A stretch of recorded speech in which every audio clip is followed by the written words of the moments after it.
Welcome to episode 10 of the Toxic Boys podcast. Ari from Manhattan here and Jay from Florida. Apparently, Poppa Left will be joining us in 15 minutes. But we'll see. Jay, what's going on, buddy? Chilling, bro. Good holiday season, man. Celebrated Christmas this past week. I'm on vacation, man. I'm just chilling, bro. Life is good, man. Life is good, brother. Can't complain. Perfect. So before we get started, always shout out to our sponsors, winesbymoselle.com for 10% off, www.winesbymoselle.com for 10% off, hashtag Toxic Boys with a Z. I don't know about you, Jay, but tonight I'm drinking this Malbec called Padrios, all right? Nice. It's a nice Argentinian Malbec, and shout out my boy Leo Messi, World Cup winner. I'm getting on that Argentina vibe. Nice. Nice dark, hue, a little dry, just the way I like it. What about you? Are you sipping that Pellegrino? Actually, my wife, we were sipping red wine on Christmas Eve, so shouts to her, man. She's more bougie than me, but definitely been sipping red wine this past week. There you go. Fantastic. All right, so it's been 2 weeks. I was out sick. I've had a really rough week. I'm finally feeling a little bit like myself. Right now, I had like 103 fever. I was in and out of it, bro.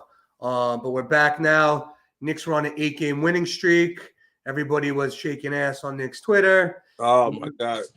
I'm sure you're gonna get into that. And then, now they're on a 3-game losing streak.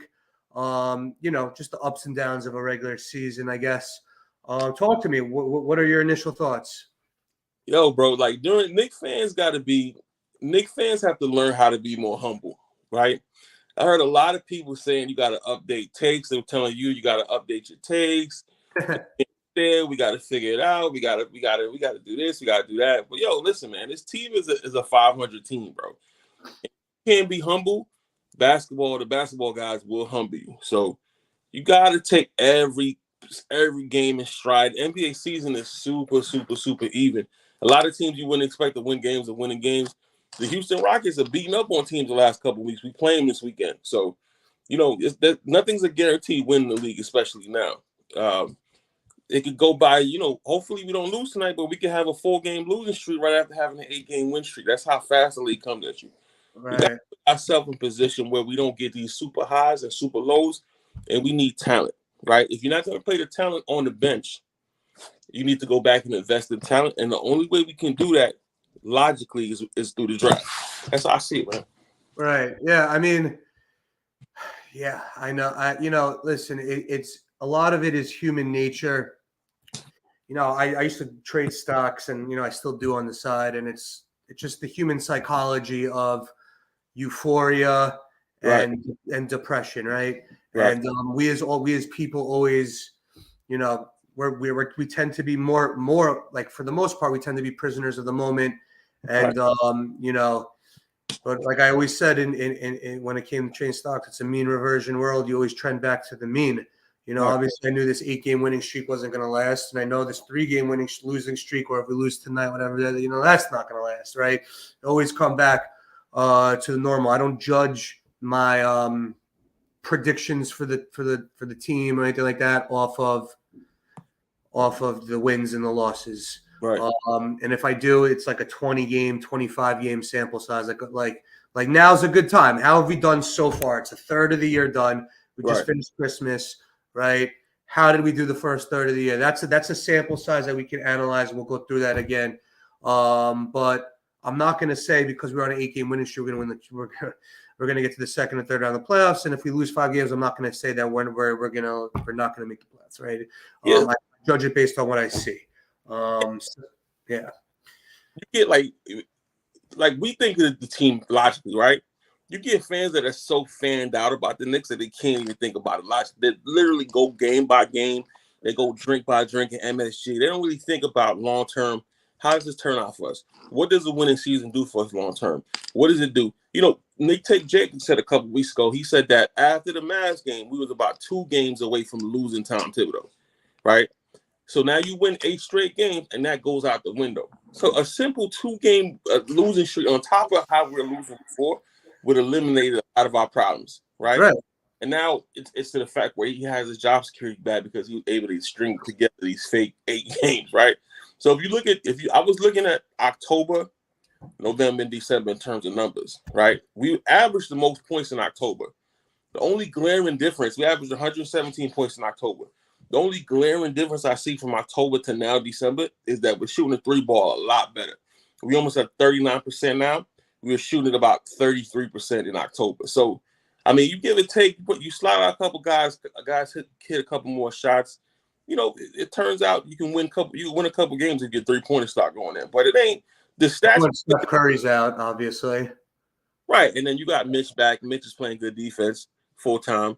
You know, Browns is a great perimeter defender, but you shouldn't have to sacrifice Cam Reddish for that, especially when you're scoring like 9-10 points a game off the bench. Like, come on, you got to figure it out. You can't continue to score 9-10 points a game off the bench and tell me you can beat teams like the Celtics in February. That doesn't work like that.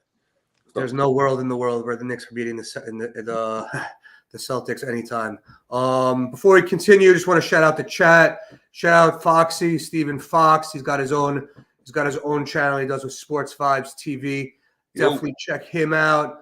My guy, JJ from Brooklyn, the original RJ Barry hater. JJ, ever since I dropped that video and you got all gully, RJ's been playing pretty well. We'll get back to that. Also, shout out Rock, CT Pittman, Blooded the Panther.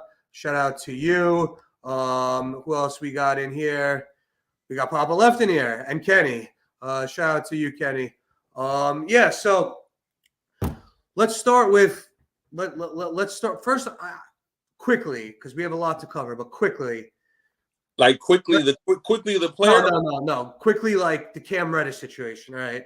Yeah. Like I know you're red. I know you're Cam Hive. You know, I troll the Cam Hive a little bit, but that's not a big deal. But let's just end this conversation right now, okay? Mm-hmm. Cam Reddish doesn't want to risk injury. The Knicks don't want to risk him getting injured. Right. It's not that he can't play. It's not that he's not good. It's not that he didn't contribute to the team. The Knicks are going to trade him, all right? They've both decided they're going to trade him. It doesn't make any sense to play him for 1 or 2 wins if you're going to jeopardize, potentially jeopardize his situation, right? So I don't think I think, and we'll get into the Kuzma topic later. Like if you're going to pay Kuzma, you might as well just pay Cam. Like you might as well just play Cam Reddish. But I don't think it's Tibbs needs to get shit for that. I think this has been a discussion between both camps. They're both decided we're not going to play him. They're both okay with that decision. Don't expect Cam to play. It's not Tibbs' fault. It's Cam's camp, and it's Leon Rose. What do you think about that? Well, you guys are all business. Everybody in the chat is an intelligent guy. We got a lot of finance guys. I work in the financial industry. You are, of course, you do your thing. Poppa Left does his thing. So we understand getting the bang for your buck. Now, when you look at our bench, we got between Fournier, Cam Reddish, and Derrick Rose, we got $37 million just sitting in warm-ups every game. Now, this ain't high school basketball. This ain't AAU. Usually, when you have your cap is on the court playing actual games. You sitting almost $40 million in salary per year on the bench is crazy. You can't. That's not a good allocation of talent. And then people turn around and tell me Leon Rose is a good GM. He's doing a good job. Blah blah blah. We love him. Keep him on board. Cool. But he's allowing his assets to just sit there, right? You invest in these guys in the summertime. 3 summers straight. You traded for one, you gave people contracts, and they added up to that sum. Now we're in a situation where we literally can't sit. RJ's playing 45 minutes a game. You can't sit Randle and RJ for too long. These guys are not going to hold up. Brunson is literally hanging on by a thread with his hip. I don't know if he's playing. I haven't seen the injury report yet. But stupid videos just said he's out, which right. is shocking. He must be really fucking hurt then. Yeah, that's what I'm saying. So you have all these players that should be playing that you invested in as backup. So even as starters, they can't play because your coach ain't feeling them. $40 million, like, come on, bro.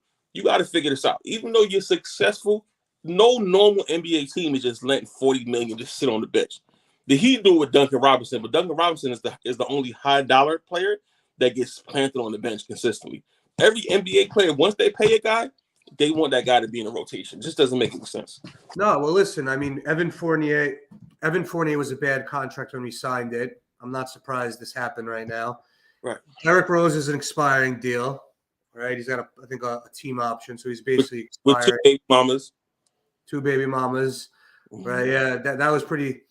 God bless Derrick Rose, man. What a G. But so we have Fournier, Rose, and Cam Reddish obviously on the bench too. But like I said, that's for more. It's a financial and it's a basketball move, not a. Excuse me, it's a front office move, not a basketball move. It's a business move on the Reddish situation.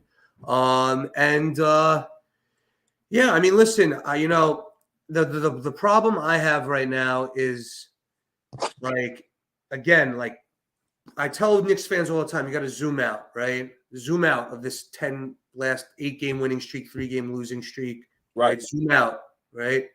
From what you see on the court, do you think this team is going to be a contender, or at least like the way I judge it is if you're going to build off of the 4 seed here, if you make it to the second round of the playoffs, go to the playoffs, do it, make that run, build off of the 4 seed, get better, progress, right? But if you're not going to make it out of the first round of the playoffs, right? Mm-hmm. Then what are we doing? Then what are we doing here, right? We're just hurting our draft position because what's going to end up happening is it's going to come like whether anyone wants to like it or not. What's going to happen is June is going to come, okay? Right.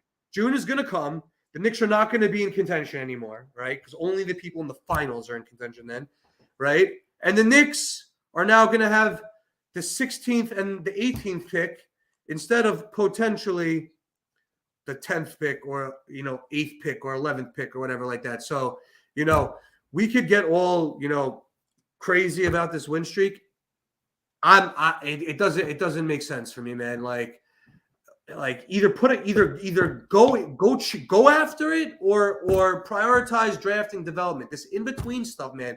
We've been talking about it for 2 years, bro. When are they gonna fucking pick a direction, Jay? Listen, bro. I've been saying this for the whole week, bro. Listen, the winning is cool. I understand. If you're winning, be really good. Be a top 4 seed, be a 3 seed, be a 2 seed. Kill it. Be amazing. But if you're gonna be a meddling team, 6, 7, 8, 9, 10, bro, just get into the draft. You gotta think of logic. What we've seen in the last couple of years, these guys, once we get to May, these guys double down and start winning unnecessary games. They want to push for the playoffs. They want to do these things to kind of appease Tom Thibodeau. It doesn't make any sense, bro. You talk about MSG revenue. I understand they want playoff dollars. But in terms of getting to a perennial playoff team, it makes more sense to go get that talent, especially in a draft this deep. It's not like Obi's draft where you're kind of reaching for straws after 8, or last year's draft where you got like Jalen Duren. You got like real deal wings coming in at 9 to 17. So you get like a 9 to 10 pick, an 8 pick. You in a good position. You could go get a guy that can start for you, that could be a contributor for you, and then you got a couple picks. You got the Dallas pick, right? That's top 10 protected. You got situations where you can actually make things happen. I seen somebody come up with a trade idea today. He said, offer Emmanuel quickly to Dallas and have them remove the top 10 protection off the pick. That's cooler. That's cooler. Yeah, shout out to Cooler, man. I couldn't remember who said it. Shout out to Cooler. Yeah. Man. That could be something. You know why? Because Dallas is probably like, we're gonna be a fringe playoff team anyway. Like, you know what I mean? Like, where there's no way we're gonna get a top 3 pick, right? And spot. Right. So, and then the Knicks, you have that sliver of hope that, God forbid, you never hate to pray for this, but like, if Luka freaking tears his ACL, bro, all of a sudden, that's a real pick. But I don't know, man. It's just this is like the almighty 4 seed remix, bro, and it might be worse because they're even thinner than they were that year in terms of roster, right? So, like, you dealing with, if Jalen Brunson got to miss 3 weeks, bro, that's 3 weeks of losses right there because that just takes away the intelligence from your team. In terms of setting up the offense, putting people in the right positions, late game scoring, that goes out the window. You lose any one of these guys for an extended period of time, there's no backup. Like, the backups are either alienated or, like you said, can't play for business reasons. So you're in a situation where you got to keep 9 guys very healthy. You got to keep 9 guys rested. and upright, and you got to keep 9 guys mentally engaged. And like, can Tom Thibodeau done it? We've seen it over years with the Bulls. He can't keep these 8 or 9 guys upright throughout the season. It just doesn't work like that. Analytics tells you this. You have to rest your guys. Dude, it's crazy. Can't figure it out. So if you can't figure it out, they're gonna figure it out the wrong way, the hard way. Dude, especially Brunson, bro. Brunson isn't Julius Randle, bro. Brunson's a regular guy. Like, he's the guy walking down the street. You know what I mean? He's not a genetic freak like these other guys, right? So it's like, if there's anyone who's gonna break down first, it's gonna be the 6'1" guy who can't even dunk, right? So it's like, you know, it's just crazy. I think Poppa Left is here. I'm waiting. I can't see him, but it's crazy. You saw him the other night take a charge from Joel Embiid. Like, bro, this is a long season. Don't get in front of Joel Embiid. I don't care what Tom Thibodeau says. Like, you don't get in front of Joel Embiid and take a charge. That's just not smart basketball. And you smarter than that. Like, you got to give up. I feel like they can't. The Knicks, to me, don't operate like an NBA team. They operate like a high school team, an AAU team, maybe like a D2 college team. A lot of rah-rah bullshit, but it doesn't make any sense for the long-term business. Sit your guys down, rest your guys. Don't play your max guy you just paid $107 million to 44 minutes a game. You see what happened to D Rose, right? Randle is another story. Randle could probably play 48 minutes a game, but we've seen it over and over again. These guys go down after a while with injury, man, and it's sad to see, bro. And Tom Thibodeau won't ever change. Bro, ever. They're gassed by the time the playoffs come. Like, it's like, how, like, God. They're gassed every fourth quarter, bro. If you think about the last couple of games, they weren't able to close. Either a guy missed time in Brunson, or just Randle and RJ just played 45 minutes and they can't even get up the court. Right. No legs. I don't know where Poppa was here, and then I couldn't see him, and then I saw him, and then he just bounced. But yeah, man, listen, I agree. I think he's back. All right, I'm gonna bring him in. Yo, what's up, Poppa? You hear us? See us? Yes. You hear me? We hear you fine, Poppa. What's going on? How you doing? What are you doing? Dropping off dope in Queens every day? What you got going on over there, man?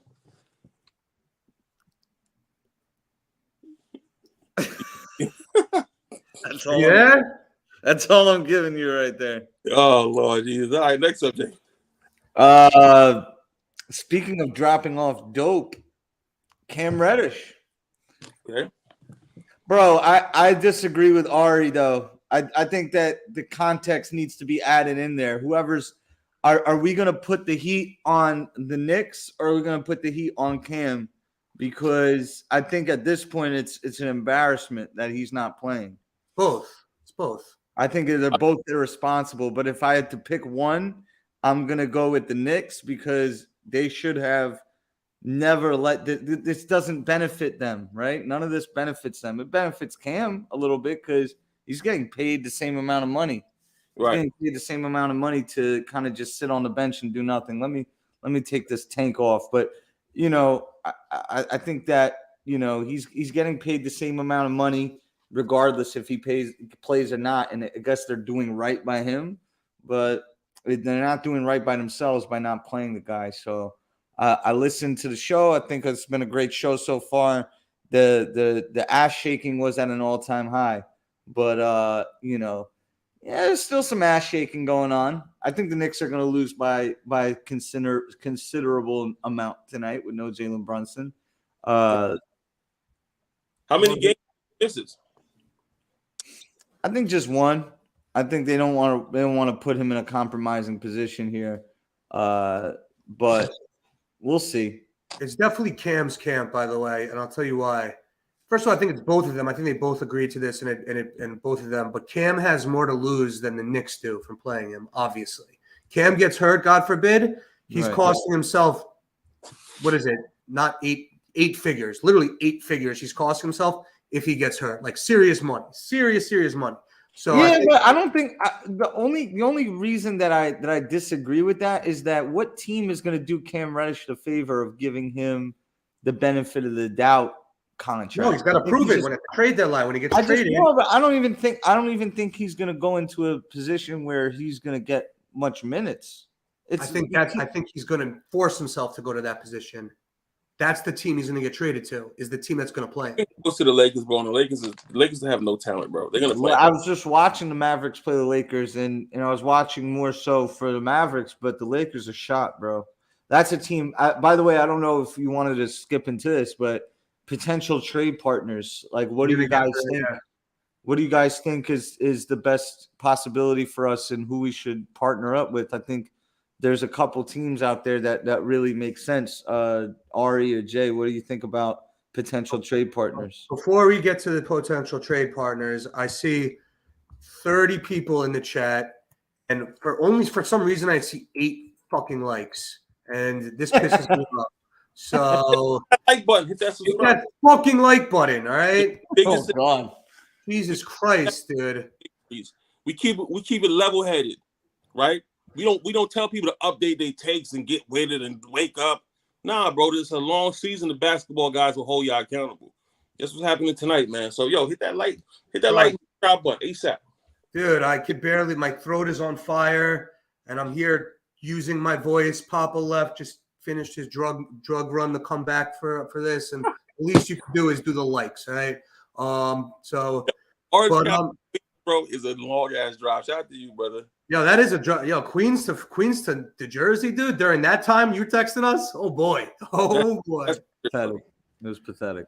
Jay, you're the what are your trade targets right now? To Papa's question, who do you like? What do you don't like? What direction you think they should go? What's your thoughts? Well, Jay, just to real quick, like just the team itself. I don't want to get into players specifically, just team. Like, who do you think Leon Rose can pull off a deal with?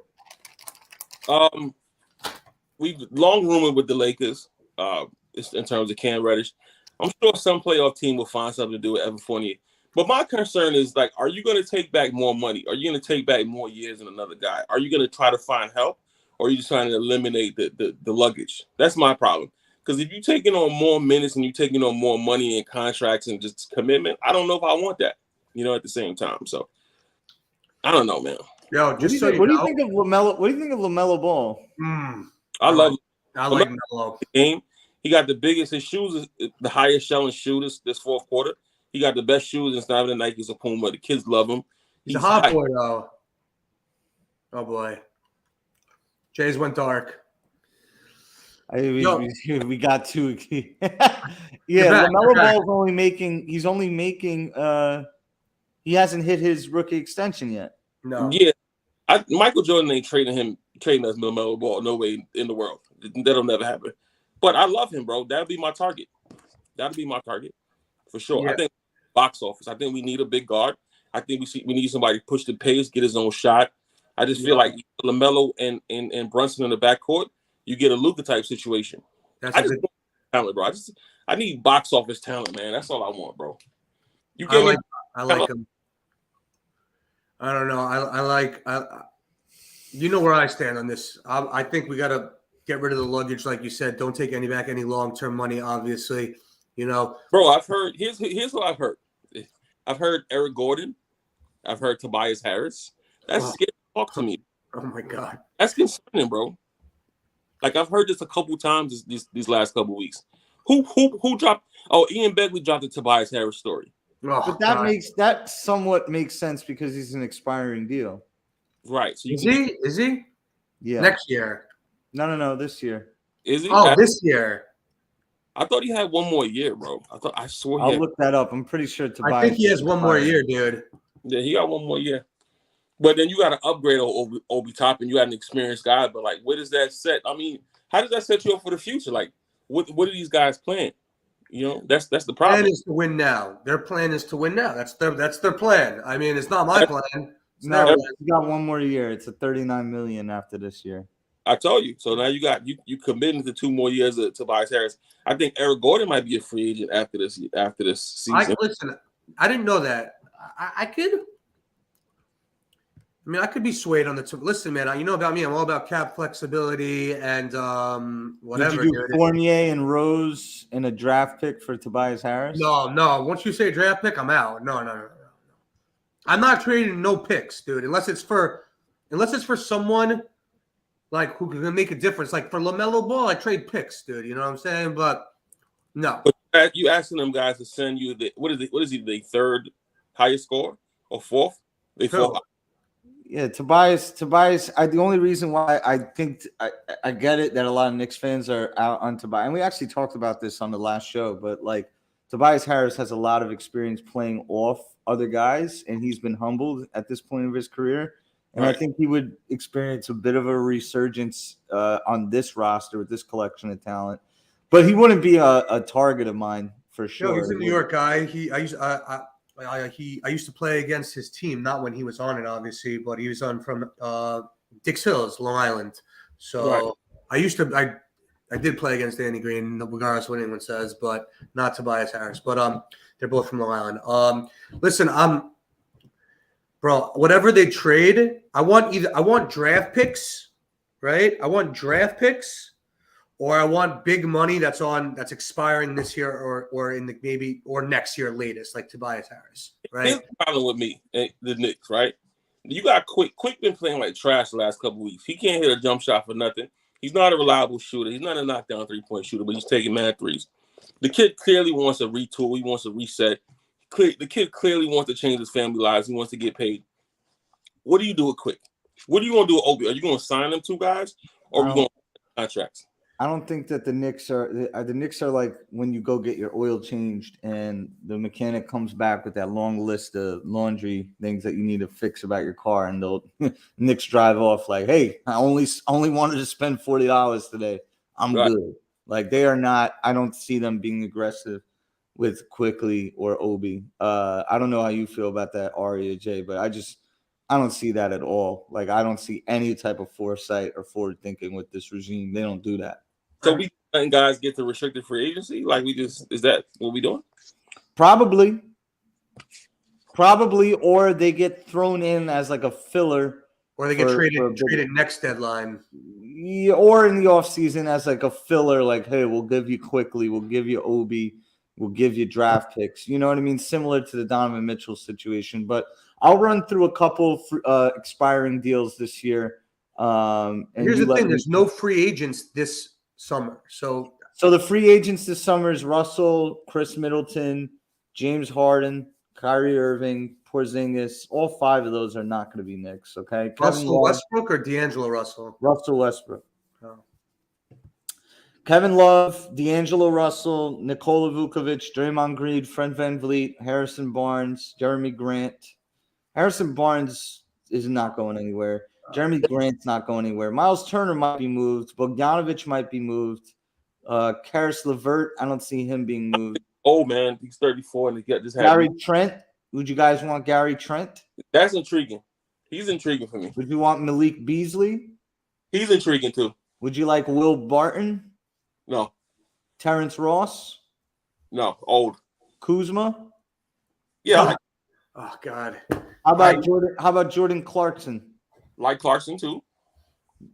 For what? To make the first round? Like oh God. Yeah. Bro. When you talk about this regime, bro, it's about mediocrity.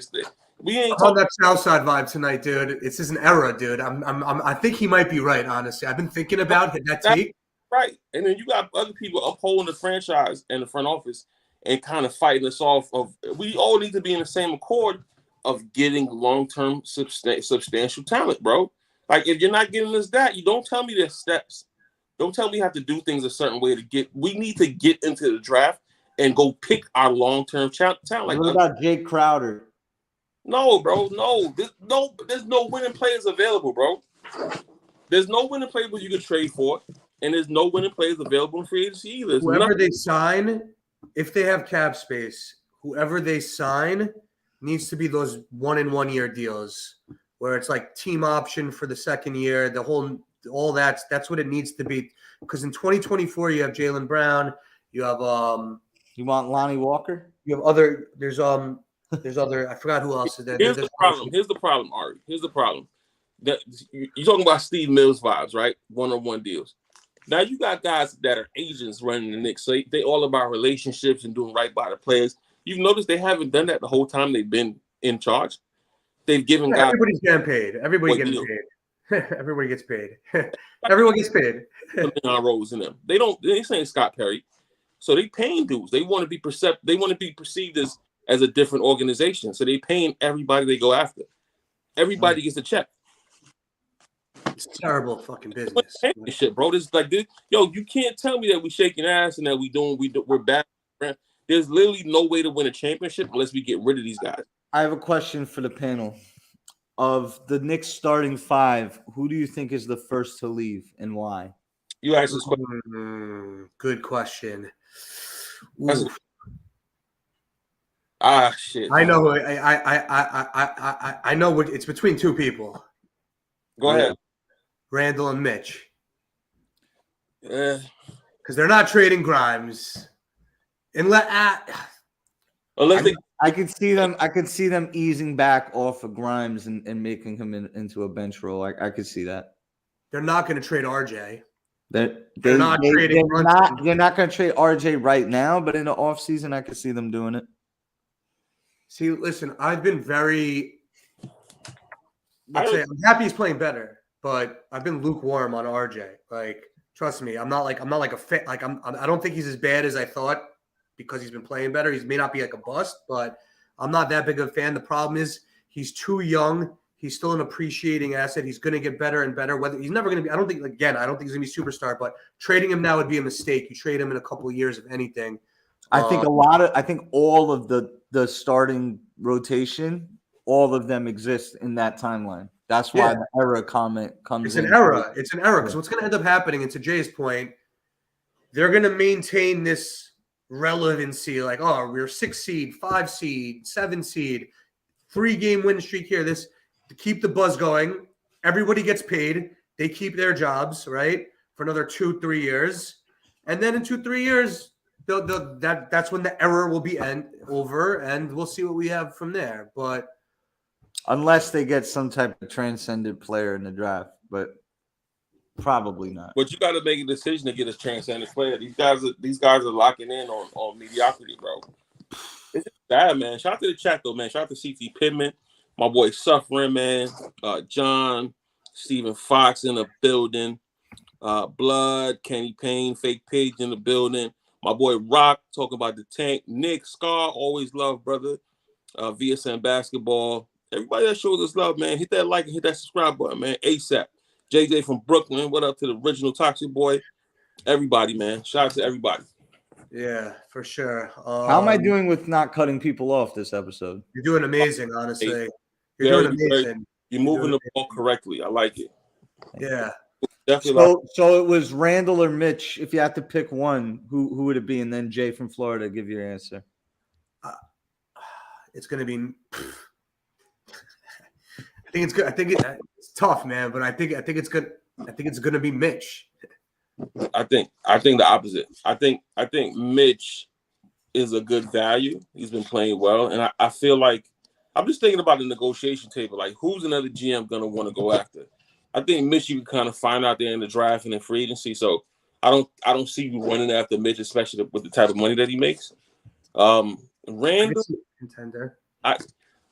Randle's a commitment for another franchise. So I think more than likely, bro, it's going to be either RJ or Grimes. Ooh, I think because that's the area. That's really the area that they need to get better in. Yeah, they got to get better on the wing, and then the other teams are going to come to the negotiation table and ask for one of those two guys. If you're trading one of those two guys, though, you're trading for a star. You're not just trading for some schmuck. Absolutely, but Jay's saying in order to replenish your franchise, right, you're going to need to take back something. You can't just give somebody a generational wing and not replenish your franchise with an RJ or a Grimes. It depends on if you want to invest money in those guys at whatever time you're acquiring them. But I think trading Randle, Randle's playing himself into good value for sure. But it's not that Randle's not a good player. It's that you're taking on that money for an excess of 3+ years. And that may not be a commitment that most NBA teams envision themselves taking. Correct. Yeah. I mean, I saw a story on the timeline.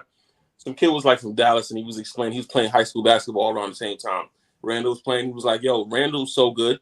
He could have beat us 105 at the time. So you're talking about a guy that's like an elite athlete, an elite basketball player, but super, super soft mentally, especially to close games out, second halves of games under 5 minutes in the fourth quarter. You're asking an NBA franchise to say, yo, give me that player with the 3 years left on his contract, and I want to invest in his as one of our max type guys. That's a lot, man. That's a stretch for a GM to go for. That's why I said Mitch, because it's less money, and I could see like some team that needs a big to guard Joel Embiid or some fucking, they need Look, Brook Lopez is getting paid 13 mil. Steven Adams is getting paid that money. Like Mitch has shown Vukovic is getting paid big money. Miles Turner is getting paid big money. Clint Capella is getting paid big money. So it's not out of the question.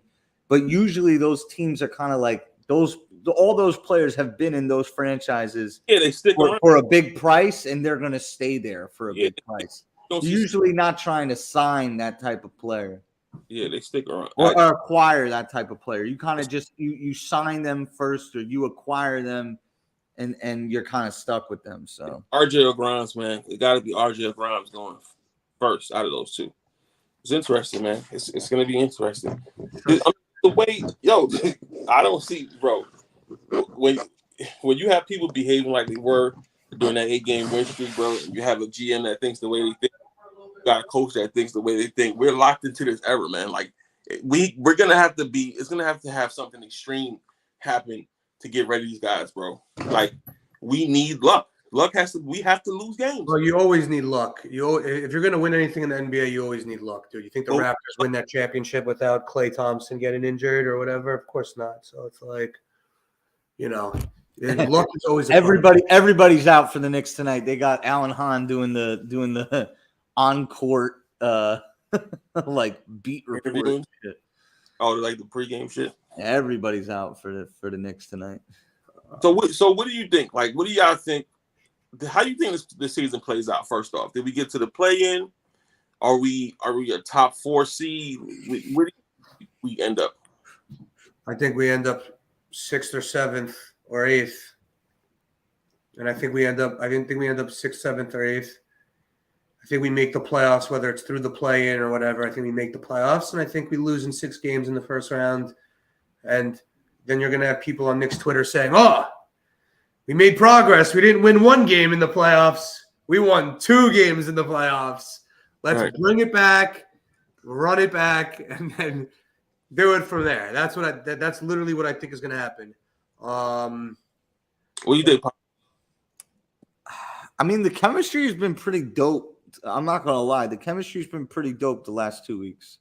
Right. I see the gelling starting to happen between RJ, Randle, and Brunson, and I wouldn't put it past them to just, especially with Brunson, I wouldn't put it past them to win a series because there's nobody because there's nobody in that group that really eliminates a hot streak from the Knicks, right? Like, I'll make you a bet right now. I will bet anything in the world they don't win a first round series. I think they could beat Atlanta. I think they could beat. They're not going to play Atlanta though. They're going to play either Brooklyn, Philly, Milwaukee, or Boston. If they can get a 4 or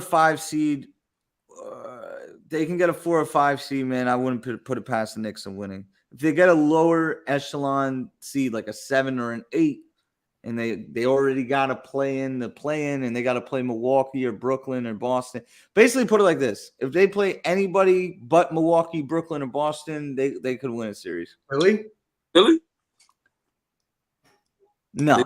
So those 4 teams. Cleveland, Donovan Mitchell. I think they can beat Cleveland because they have already a neutralizer in Donovan Mitchell and Jalen Brunson on that level. And I think that RJ and Randle and Mitch, that kind of starting 5, you throw in Grimes, you get maybe some help, maybe along the way at the trade deadline. I think the Knicks could easily win a first round series, but they could also easily not make the playoffs altogether. So what I was saying, it's really interesting take, because when I was telling, sorry, what are you saying, Jay? I said, please don't make the playoffs. Sorry, guys. Sorry, chat. I'm What I was telling Jay is if they could win a first round series and make the fucking playoffs and build off what you did, I just don't think that's possible. Or if it, I mean, listen, everything's possible, but I think it's highly. Are you talking about like a 3 to 5% chance of them winning? In my opinion, winning a playoff series, because the only shot they have to win in the series, to the playoff series, is if they get the 5th seed, because they're not going to get the top 4 seed, right? You got Brooklyn, Philly, Milwaukee, Boston locked into that top 4, or Cleveland, whatever. The only way is you get the 5 seed, because if you get a 6 seed, you're going to play one of those teams. And even if you are a 5 or 4 seed, you're playing Cleveland or you're playing Philly or I don't see it happening. And then it's just, I don't know. Yeah, y'all don't think Toronto's going to turn it around? I think that's why I said 6, 7, or 8. I think Miami should turn it around in theory. I haven't seen Miami yet, but I haven't watched a single Miami game. Look, you know how we went on an 8-game winning streak? Right. Yeah. Teams that are hovering around us, they're going to go on a 5-6 game winning streak somewhere. You know, it's going to happen for them as well. Like the Raptors are where they are because they lost 6-7 games in a row. Right. So they're going to come. They're going to, like you said, Ari, you know, in terms of regression to the mean and all those, you know, nice things about emotion and where things end up at the end of the day is going to play true for not just us, but other teams in our, you know, in our area. I don't think it's shaking ass to say the Knicks can compete with Toronto, compete with the Pacers, compete with, you know, Atlanta, but I give the advantage to Atlanta. I give the advantage to Cleveland, but we're probably, like you said, like you played it out, we're not going to end up playing those teams because I don't think we're going to finish 5th. And I don't think that the Cavaliers are going to finish 4th. I think the Cavaliers are going to finish 5th. And the top 4 seeds are going to be Philly, Milwaukee, Boston, and Cleveland and Philly. Did Jack last game we played at the Garden? Huh? Jared Allen did not play. No.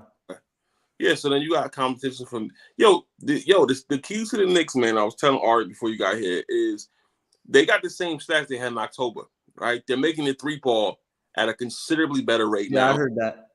Yeah. Listen to this. Oh, sorry. And the key to being the Knicks, bro, is to keep Mitch off the boards. The second shot opportunities, keep them alive in a lot of games. Now, if you can find a way to keep Mitch off the boards, you can beat the Knicks, man. If you keep the Knicks to about 107 points, they haven't won a game this year. I think under 107 points. Once they score 116, 117, you're looking at a victory. So, you know, it's a lot of luck. It's a lot of tape. You know, good coaches are going to figure out ways to scheme Mitch out in terms of keeping him off the glass.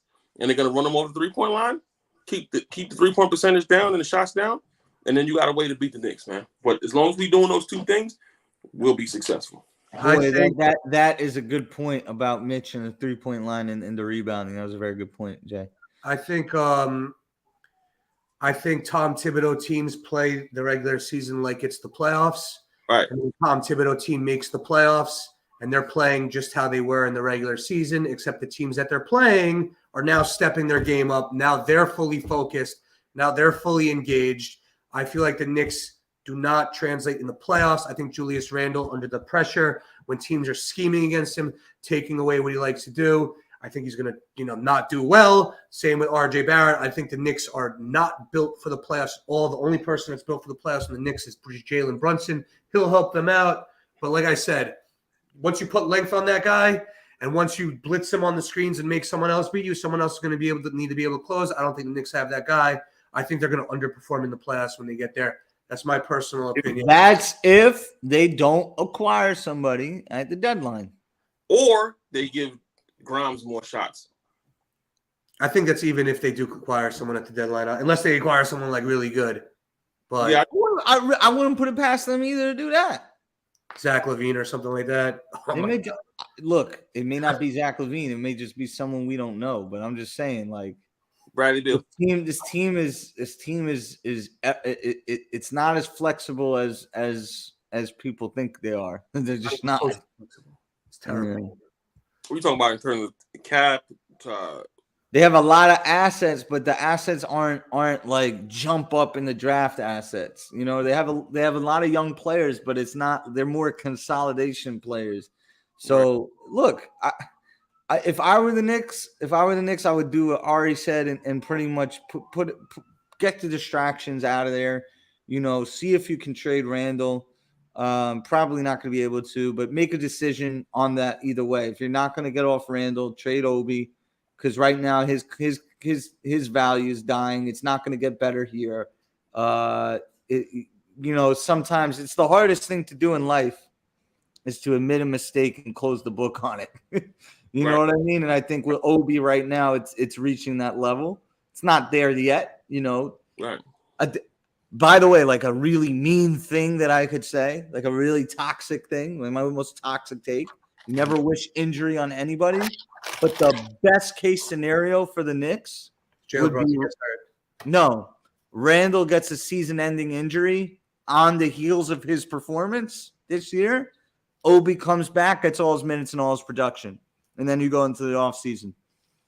Yeah, I would go so much as to fake a Julius Randle injury if I were the Knicks and just say, hey, Julius, go home February 14th, have a nice day out, and let Obi take these last 30 games and average 20 and 10. You ain't running the Knicks. They're not that smart, bro. That'll never happen. That would be the most brilliant thing they could do. Right. Because then they could sell both. Right now, they can barely sell one. Let me ask you a question. I think Emmanuel quickly is appreciating as an asset or depreciating as an asset? I think he said, is Emmanuel quickly appreciating or depreciating as an asset? So, listen, man, all I can tell you is that the advanced analytics love that guy, and it's not just this year. It's since he's been on the Knicks. He leads the team in that rating, and teams, I'm telling you, teams care about that shit. Yeah. Teams care about that shit because you know what the thing about quickly is, whether he's hitting shots or he's not hitting shots, he plays defense, and on the offensive end, teams have to guard him, and he just changes the tempo. He changes the pace and tempo of the game because he plays so frenetically. You know what I'm saying? Right. The game speeds up, and it opens up things for even if he's bricking, at least there's action going on, and he locks down on the defensive end. So I think teams would. I think he isn't appreciating. But why do you trade a guy like that though? Wouldn't you want to keep a guy and make him a rotational guy moving forward? Like they can't pay him because they paid everybody already. So what happened? It's mainly because Brunson's there and they don't have a path for him to start. And I just don't view them viewing bench players as finishers anymore. Like their starters are now solidified finishers. So used to be with this Tibbs era that, you know, the bench guys would come in and if they were hot, they would finish. But with the five guys, that's why I said you can't even crystal ball me when one of these starters are leaving the starting rotation. It may happen, you never know, but it's not gonna happen with four. It may happen with Grimes, but it's not gonna happen from internally, right? It's not gonna happen. If they make a deal and Grimes gets pushed to the bench, that may happen. But final thoughts, you guys, because the game's about to start. So final thoughts. Just real quick. I'm just curious to take your take. RJ or Grimes, if you had to trade one? I'm trading RJ Barrett just because I can get more back, and I don't view the other pieces in Brunson and Randle as movable. Like Brunson for an emotional thing, and then Randle for a logistics thing. So I think obviously RJ and Randle kind of do the same things. I think the nights where one of them is kind of cooking, the other one just does nothing on offense and is also a liability on defense. So I would try to move RJ, although I think that's an emotional move as well. I don't think the Knicks are willing to do that, not in year one. But I think Grimes is closer to an archetype of a Devin Booker type player. And to me, that makes him more valuable. If you could turn Grimes into a fluid free guy, I keep Grimes, bro. Honestly. I like Grimes too. All right, before we get to final thoughts, shout out to the chat. If you haven't hit that thumbs up button, hit that thumbs up button. Like, subscribe, and share. This is how we get the algorithm to go. We appreciate all of you, and we definitely gonna, you know, once we get to 500 subs, we're bringing on a guest. So the sooner we get that, the sooner the better. So Jay Nicky been quiet, man. Jay Nicky been quiet. Jay from Florida. What'd they do to him? Like he's in between ass shaking and being down. He was real loud. He was real loud after the 44-point RJ performance. Like, So is everybody. Everybody protect their takes, man. They're trying to protect their little reputation, man. They don't want to jump out the window too much. Every time you do this shit, I think of Jay Nicky. Yo, we in a crossroads as an organization, as a fan base, bro. We're like literally in the middle of like making a tough decision or making tough decisions. So, right. What's your final thoughts, Papa? Final thoughts is, you got to go. Hopefully they go 2 out of 3 on this trip. And my final thoughts is, if you're going to go win now and you've won 8 in a row, stamp it down. Make a little baseline, like make this loss tonight your baseline and continue to build over 500 and hopefully get into a good first-round playoff series, not a play-in, and see where you go from there. Because clearly you're not gonna be responsible. That died with the 8-game winning streak. But hey, look, I'll say this: if you're not gonna go 2 out of 3, lose all 3. Get the tank rolling again. But if you're going to play this Texas triangle the right way, just win 2 out of 3 and come back home. No, they're losing 2 out of 3 because Houston is playing their ass off. They're going to lose in Houston. I'd slow your roll. Knicks love food. Knicks eat good food, and they're in Texas, so it's good food in Houston. And Dallas got the Randle Papa Dough. You go to Turkey Leg Hut. You go to the Breakfast Club. There's some good food for the Knicks. And they like Texas. Yeah, but you got to Jericho Tim. They could chill with Ferran Hunt, maybe get him, a PJ, fly down. You got the booty clubs in Texas now. Absolutely. Don't forget about that. Late nights, early mornings. Jay, any final thoughts? Like I've been saying, man, either we're going to be really good or we're going to be really bad. If you can't get me to the top 4 seed, top 5 seed, get me to the draft and go get me another wing and reset these rookie contracts. Like I've been crying for years. There's no way around it. Either you're gonna dominate the second half of the season. Sorry, hold on. Get top of the Eastern Conference. If you're not gonna do that, don't fight. Don't fight for scraps at the end. Be a smart, modern franchise and get a good draft pick. Yeah, well, my final thoughts are basically exactly what you said, except I know that they're not going to be really good and they're not going to be really bad. So I know that's not going to happen. So all I hope is that come trade deadline, they don't make any rash decisions. They don't trade the picks, because once you trade the picks, you are now the Chicago Bulls, and you're stuck forever. So you want to win the games. You want to lose the games. You want to stay mid, be mid. Do not trade the freaking picks. Do not take on any long-term salary. That's it. They get that. Like my championship is the trade deadline. Trade deadline comes. They don't add any long-term salary. Don't trade any picks. We have the guy. I'm good. What did Poppa Left? What did the trap phone say? Did you call him the trap phone? Did he have any final thoughts? That I was there. He didn't know I was there with the drop off, and I should have waited a little bit longer. But they don't understand. I got a podcast to run. I got a podcast to make. I was on a podcast. The guy was like, podcast. CT says, wouldn't surprise me if they win all 3 games on the road. They have definitely been a better road team this season. Absolutely, brother. Absolutely. All right, dude. We're done here. So shout out to everyone in the chat again. Rells, I see you, Flyboy, Straight Shine. What's up? I think that's Cedric. Shout out Cedric. Very, very nice things to me, man. Appreciate that. That helped me out a lot. Again, like, subscribe, and share. We'll be back next Tuesday. Again, for episode 11 of the Toxic Boys podcast. For Ari from Manhattan, Jay from Florida, Poppa Left. We out. Till next time, guys. Dude. He got out quick.